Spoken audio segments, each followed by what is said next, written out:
E eu queria começar a reflexão de hoje de uma forma um pouco diferente do normal. Eu queria compartilhar um pouco da minha experiência de vida. Vocês sabem, eu já comentei com alguns, o meu pai é pastor. E hoje aposentado, mas isso significa que durante toda a minha infância e adolescência, nos finais de semana eu costumava ver ele assim. Esse não é ele, mas eu costumava ver ele desse jeito. Na frente de uma dezena, às vezes centenas de pessoas, falando, ensinando, às vezes a minha mãe também. E eu lembro que isso me trazia uma admiração tão grande, porque quando eu olhava eles lá na frente, pensava, nossa, que seguros que eles são, que fortes que eles são. E eu cresci dessa forma, olhando desse ângulo. E o tempo foi passando, e em um momento eu decidi, por diversas situações, e segui o mesmo caminho. Talvez até por causa do exemplo deles, ou talvez Deus me conduziu a isso, eu acredito nisso. Mas sabe que aí eu vi as coisas por um outro ângulo. Antes eu via a situação assim. Depois eu comecei a ver a situação assim. E há uma grande diferença nisso. Eu sempre achei meus pais tão seguros. E eu sempre pensei que aquilo que eles faziam não era tão difícil assim. Mas quando chegou a minha vez, eu comecei a perceber que não era tão fácil. E que eu também não me sentia tão seguro quanto parecia. Eu lembro, pessoal, da primeira vez que eu fui fazer uma mensagem na faculdade de teologia. Estudei 4 anos para ser pastor missionário hoje. E a primeira vez que eu fui fazer a mensagem lá na faculdade, eu tinha que fazer a mensagem para toda a minha turma de colegas. Então eu levantei e tinha 25 colegas mais ou menos na minha frente, cada um com uma folha na frente. E eles não estavam com aquela folha porque eles queriam anotar lições para a vida deles. Eles estavam com aquela folha porque eles queriam anotar o que eu fazia de errado para depois poder me falar. Então eles não me olhavam com aquele olhar de interesse que vocês olham, aquele olhar assim de... Eles olharam com aquele olhar assim, erra para te ver, sabe? Bom, além disso também tinha um professor com mestrado, doutorado em teologia, que sabia muito mais do que eu, e você imagina o embrulho no estômago, e como era difícil isso. E aí no semestre que vem eu descobri que a gente ia fazer de novo o mesmo exercício, mas não só para a nossa turma, mas para a faculdade inteira, todas as turmas e todos os professores. Uou! Sabe o que eu descobri bem no começo? Que se eu quisesse seguir aquele caminho, eu teria que ser corajoso. Teria. E eu também descobri algo muito importante. Que boa parte dessa coragem significava lidar com o medo de errar na frente dos outros e ser criticado por eles. Grande parte da coragem era lidar com o medo do que os outros pensavam ou falariam a meu respeito. Bom, com o tempo, eu descobri que isso não era só comigo. Todo mundo que deseja fazer algo importante, especial, precisa de coragem. Não necessariamente coragem para se expor e ficar na frente de um grupo de pessoas falando, mas às vezes pode ser coragem para tomar iniciativa sobre alguma coisa, talvez coragem para assumir responsabilidade, coragem para encarar desafios, mas não importa a ocupação, a profissão, todos nós precisamos de coragem. Não só na profissão, também na família. Coragem para ter filhos, coragem para casar, coragem para assumir erros.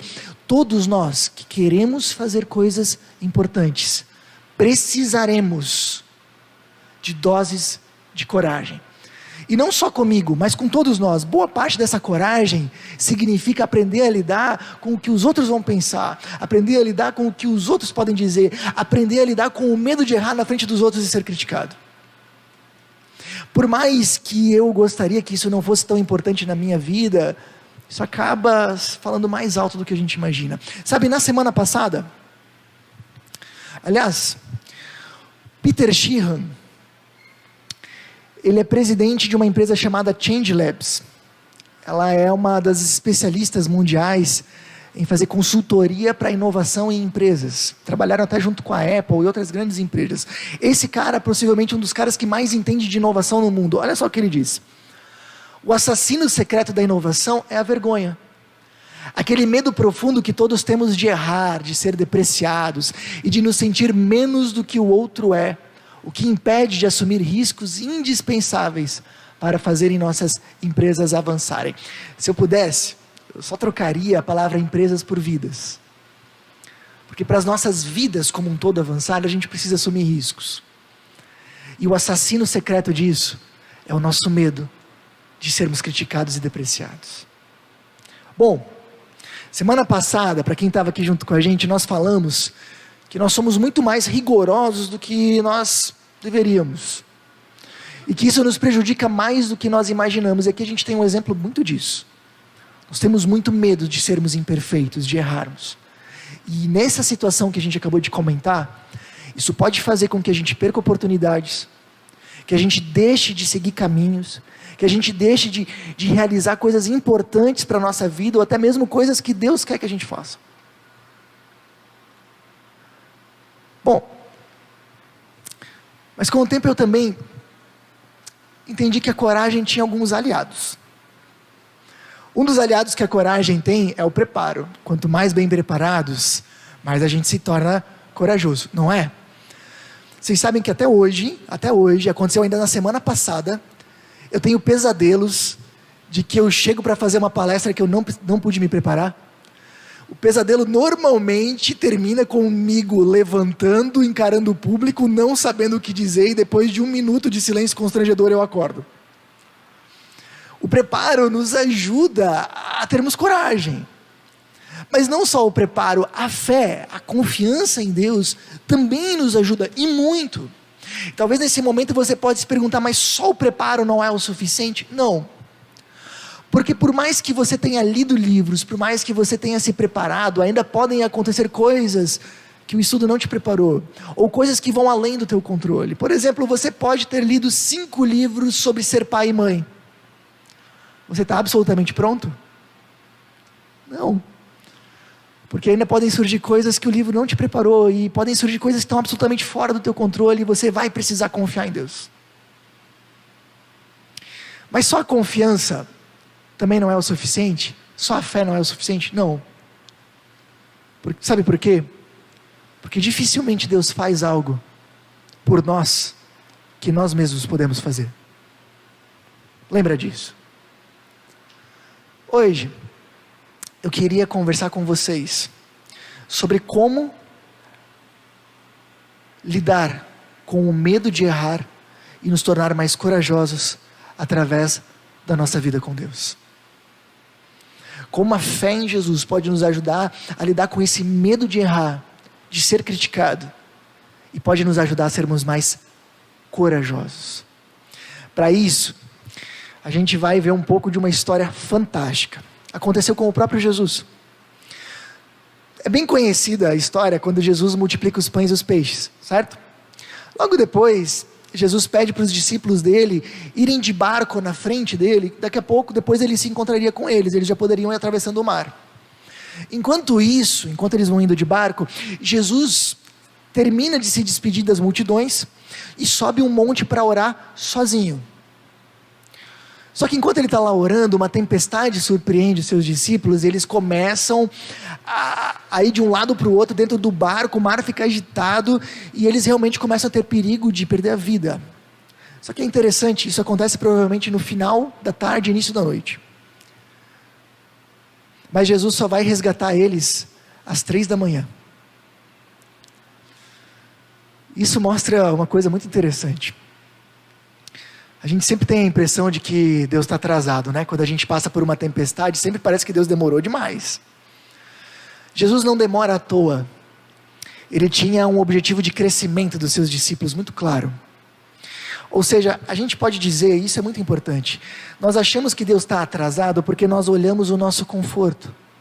Mas Deus olha o nosso crescimento, e por isso Ele sempre está exatamente na hora certa.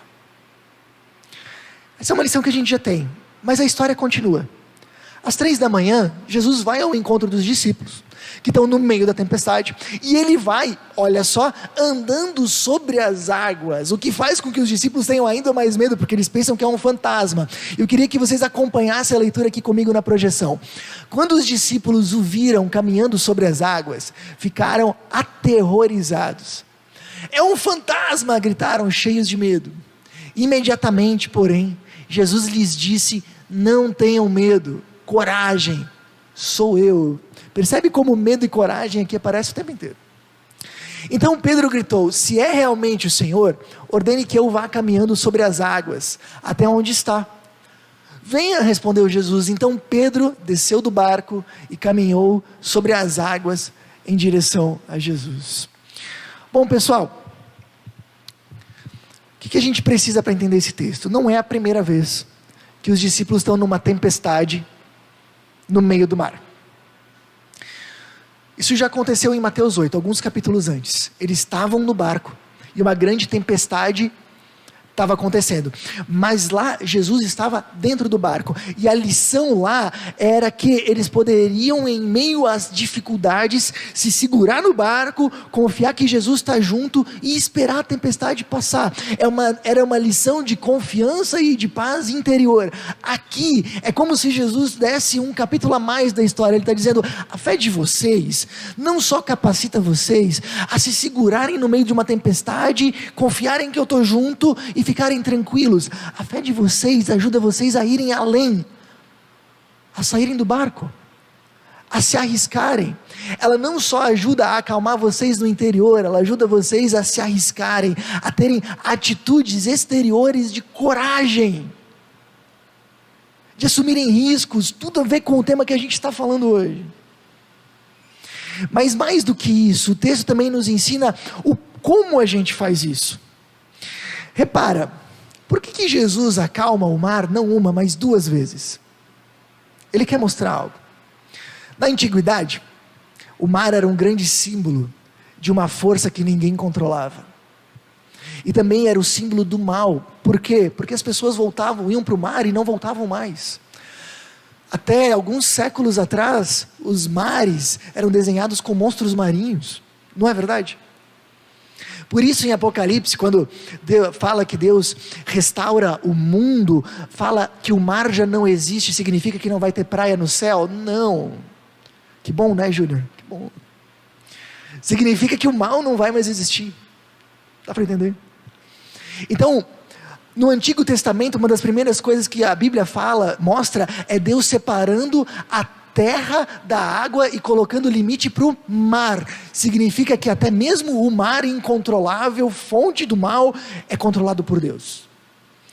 Um dos maiores milagres da Bíblia no Antigo Testamento, antes de Jesus, é quando Deus abre o mar vermelho através do Moisés, uma história conhecidíssima que já virou novela. O que isso mostra? Deus é soberano, Ele controla tudo. Nada foge da soberania e do controle do poder dele. Isso fala. E agora, quando Jesus aparece acalmando o mar duas vezes, isso significa que os discípulos estão olhando: olha, ele acalma o mar, ele anda sobre o mar. Significa que nada escapa dele, ele é soberano sobre tudo, ele tem poder sobre tudo. E se a gente entendeu isso, a gente consegue fazer uma mudança muito importante na nossa vida. Nós somos criados, acostumados a fazer do nosso entorno a nossa referência de segurança. Eu estou bem quando a minha família está bem, todo mundo está bem de saúde, a pandemia deu uma reduzida e eu estou com um bom dinheiro na poupança. Estou seguro, meu entorno está estável, certo? Mas se Jesus é aquele que controla todo o entorno, eu posso me sentir seguro simplesmente por Ele estar junto. Ou seja, se a gente desenvolve um relacionamento com Deus e entende isso, nós podemos nos sentir seguros mesmo em meio a um problema de saúde, mesmo em meio a uma crise financeira. Nós podemos nos sentir seguros mesmo em meio à tempestade. Tudo o que a gente precisa é que Ele esteja junto, porque Ele controla tudo, certo? Então, o que Jesus está dizendo é que você, Pedro, pode sair do barco. Nós podemos nos arriscar, podemos ser corajosos. Por quê? Porque Ele é soberano e controla tudo. E se Ele estiver junto, nós estamos bem. Mas, Jorge, se a gente pensar nisso, a gente não pode fazer loucura? A gente não pode se tornar irresponsável, ser corajoso demais? Não. O próprio texto aqui coloca um critério muito interessante. Você vê que quando quando Pedro vê Jesus andando sobre a água, ele não pula no mar, certo? Ele primeiro fala: Senhor, se és tu mesmo, ordena que eu vá ao teu encontro. E Jesus disse: venha. Aí o Pedro bota o pé na água e faz talvez uma das coisas mais desafiadoras, que eu não sei se a gente conseguiria. Ele solta o barco. Depois que Jesus disse: venha. Ou seja, qual que é a diferença entre a fé e a loucura? A fé verdadeira, a gente arrisca, a gente é corajoso, desde que nós estejamos seguros de que nós estamos caminhando de acordo com a vontade de Deus. Desde que eu entenda de que esse é o caminho que Deus tem para a minha vida. Ou seja, o critério para me arriscar muda, não é o entorno. O que eu preciso saber é: eu estou indo na direção certa? É isso que Deus tem para a minha vida. E sabe esse negócio de buscar a vontade de Deus? Uma hora a gente até pode falar com isso com mais tempo, mas algo que você precisa saber nesse momento é que isso não significa você pedir para Deus qual é a vontade dele e esperar que um anjo ou uma visão apareça do céu. Não que não possa acontecer, Deus faz de maneira que ele achar, mas na grande maioria das vezes significa que nós vamos dobrar o nosso joelho. Coisa mais comum que a gente pode fazer: dobrar o nosso joelho e conversar com Deus e dizer: Deus, o que tu queres para a minha vida? Deus, eu tenho pensado nisso, isso vai de acordo com a tua vontade. Isso significa que a gente pergunta para Deus, antes de fazer algo, qual é a vontade dele.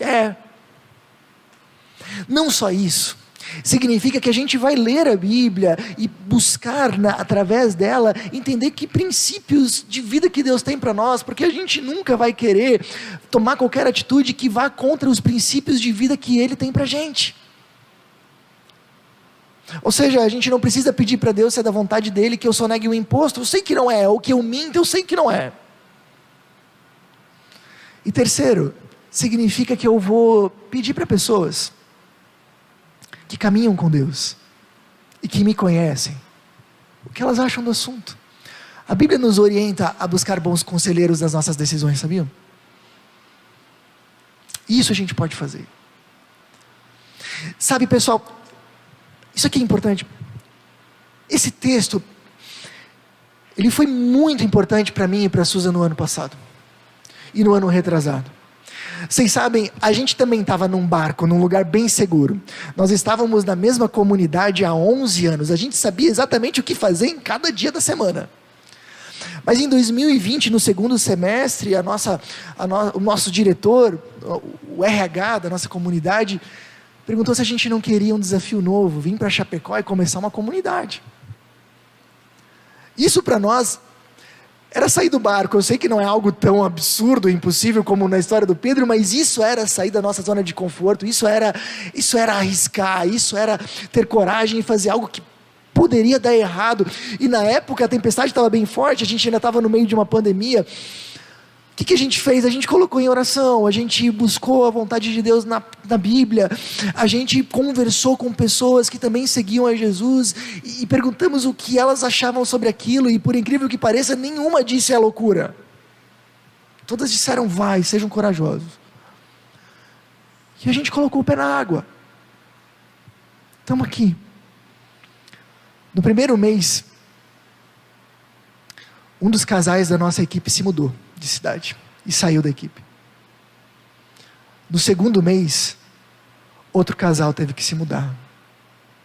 No terceiro mês, a pandemia ficou terrível, a gente cancelou todas as programações presenciais que a gente estava começando.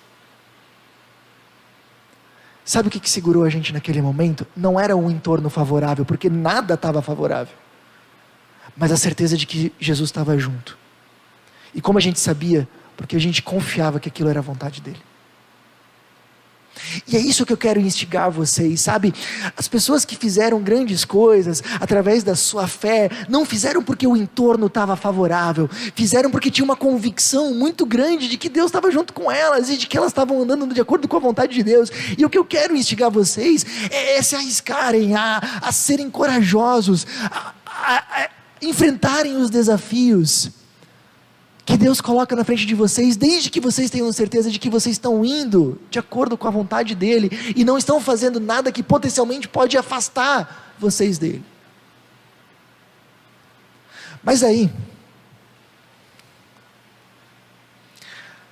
a gente entende que o nosso encontro com o extraordinário surge com o nosso comprometimento com o ordinário. A gente vai ter essa convicção, essa força, essa confiança, que não vem de nós, quando nós nos dedicamos à oração, à leitura da Bíblia, a conversar com outras pessoas que compartilham a nossa fé. Por isso eu gosto muito dessa frase do Tiago Mates: o encontro com o extraordinário surge do nosso comprometimento com o ordinário, com aquilo que é comum, as práticas para o fortalecimento da nossa fé. Bom, aí a história dá uma guinada interessantíssima, e é para mim essa última parte que faz dela ser a história fantástica que é. Então Pedro desceu do barco e caminhou sobre as águas em direção a Jesus. Mas quando reparou no vento forte e nas ondas, ficou aterrorizado, começou a afundar e gritou: Senhor, salva-me. No mesmo instante, Jesus estendeu a mão e o segurou. Como é pequena a sua fé, disse ele, por que você duvidou? Quando entraram no barco, o vento parou.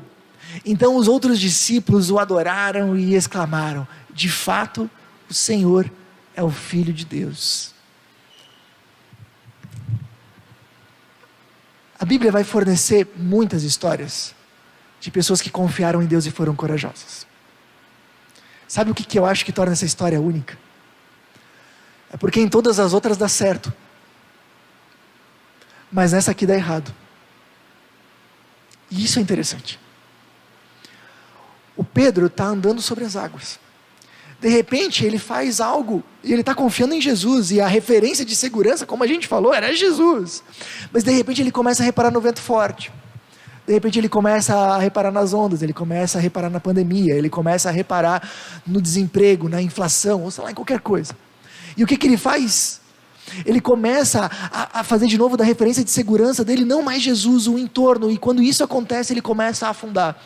E a Bíblia faz questão de dizer que ele não afunda porque aconteceu uma eventualidade, não, ele afundou porque a fé dele foi imperfeita. Lembra, coragem para ser imperfeito? A fé dele foi imperfeita, vacilou.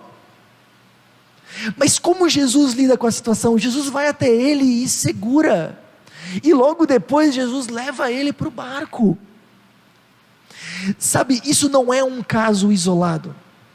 Muitas vezes Pedro tenta, e Pedro erra. Provavelmente ele é o discípulo que mais se molhou e que mais afundou na Bíblia inteira. Ele é sempre o primeiro a falar, e é sempre o primeiro a dar bola fora. Ele é sempre o primeiro a fazer, e sempre o primeiro a errar. Ele foi o cara que disse: Jesus, fica tranquilo, eu vou contigo até na morte. E ele tentou realmente, ele cortou a orelha de um guarda que queria prender Jesus, mas horas depois ele negou Jesus. Disse: não conheço. E como Jesus trata o Pedro o tempo inteiro? Com amor e com perdão. Sabe, essa história, ela ensina que Pedro não aprendeu somente a andar pela fé. Pedro também aprendeu em quem se segurar quando ele está afundando. Isso é importante. Sabe o que essa história me diz? Ela diz que Deus me chama a não ficar vivendo dentro de um barco com medo. Ele diz: não, você pode se arriscar, você pode ser corajoso, você pode tentar as coisas grandes ou coisas importantes, sem medo e sem fazer do entorno uma referência. Você pode ter coragem, porque eu tenho o controle sobre tudo. Mas se você vacilar, se você for imperfeito, se você for errar, se você fizer uma mensagem que as pessoas não gostarem, se as coisas no final não derem certo, se você for criticado, se as pessoas rirem da sua ideia no trabalho, eu vou estar lá para te segurar. E o meu amor não vai te abandonar, apesar da tua imperfeição, apesar do teu erro. Por isso, esse tema acaba sendo tão importante. Arrisque-se, ainda que dê errado. A fé traz coragem não apenas porque ela nos mostra o poder de Deus, mas especialmente, principalmente, porque ela nos garante o seu amor. 11 pessoas viram o cara andar sobre as águas e ficaram no barco. Parou para pensar nisso? A gente quer ser quem? Como quem fica no barco? Ou como o cara que se arrisca? Pensem nisso. Bom, para a gente terminar, voltando ali para o Peter Sheehan, ele fala assim, e a receita para o fracasso é: a vergonha se transforma em medo, o medo conduz à aversão ao risco, a aversão ao risco aniquila a inovação. Se a gente fosse colocar essa frase dele num gráfico, a gente poderia dizer, olha só, a nossa vergonha, o nosso sentimento de inadequação, eu não sou bom o suficiente, me leva ao medo de errar. O medo de errar me leva à aversão ao risco, e a aversão ao risco aniquila a inovação e a coragem. É isso que ele está dizendo. Agora, percebe como Deus lida. E aliás, tanto o Peter Sheehan quanto a Brené Brown, que escreveu o livro Coragem de Ser Imperfeito, que acabou sendo inspiração para o tema da série, falam que esse esquema, ele tem um ponto específico que estrutura todo ele. Quando eu digo, eu não sei se eu sou adequado o suficiente, isso me dá medo de ser rejeitado pelas pessoas, a leitura é que a minha autoestima é igual ao meu desempenho. Eu vou me sentir bem contando que eu acerte. E esse é o pensamento mais comum que a gente tem. Agora percebe como Deus lida com esse esquema.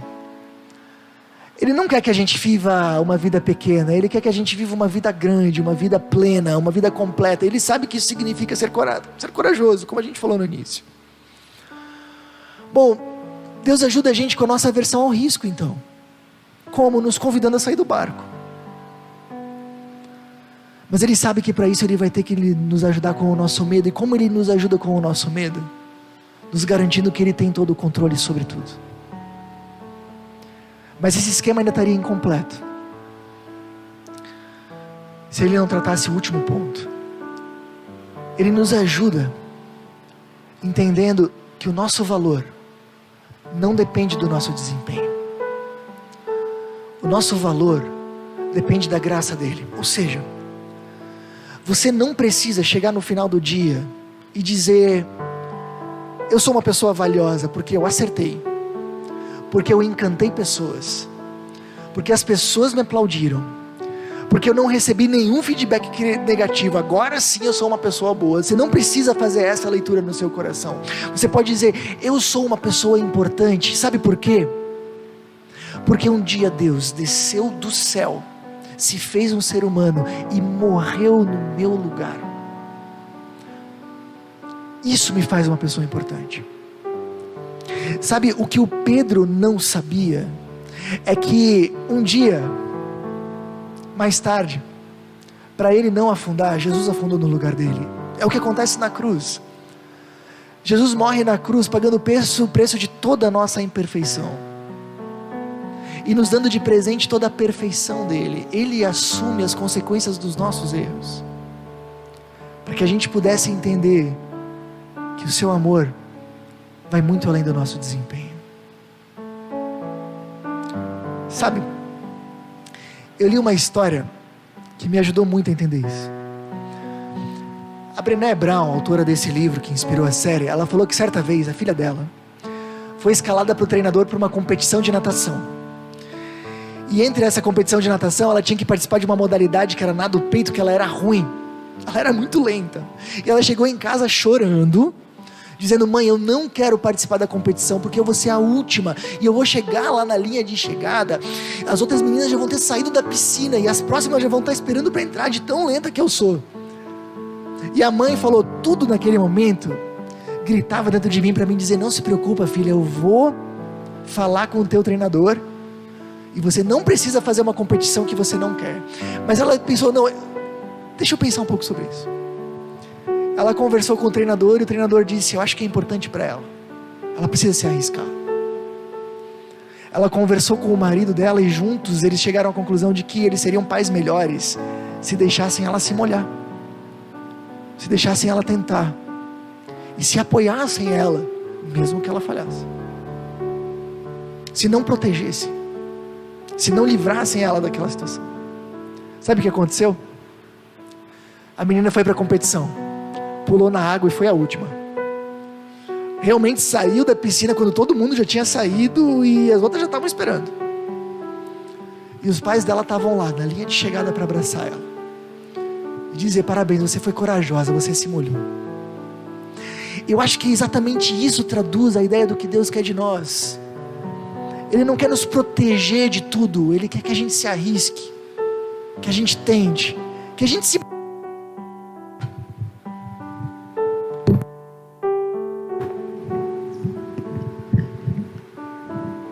Que a gente se molhe como Pedro, que a gente tente.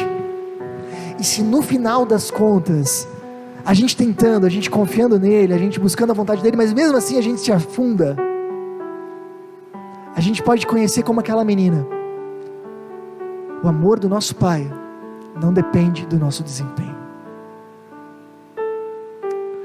A última vez que eu li esse texto foi na minha pós-graduação e o professor falou, e vocês? Vocês vão ser como aquele um discípulo que se molhou e arriscou e foi corajoso?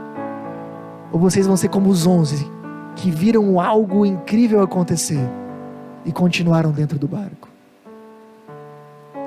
Essa é a resposta eu ainda estou tentando dar. E eu faço a mesma pergunta para vocês.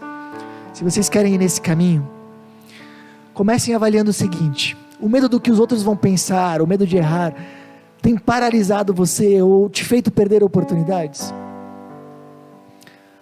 Qual é a tua referência de segurança? O entorno ou Jesus?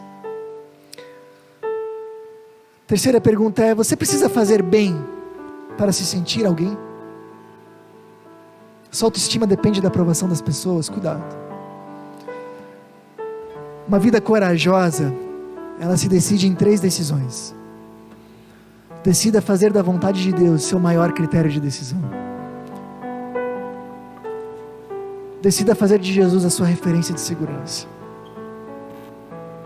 E por último, e eu acredito que mais importante, decida fazer do amor de Deus a base da tua autoestima.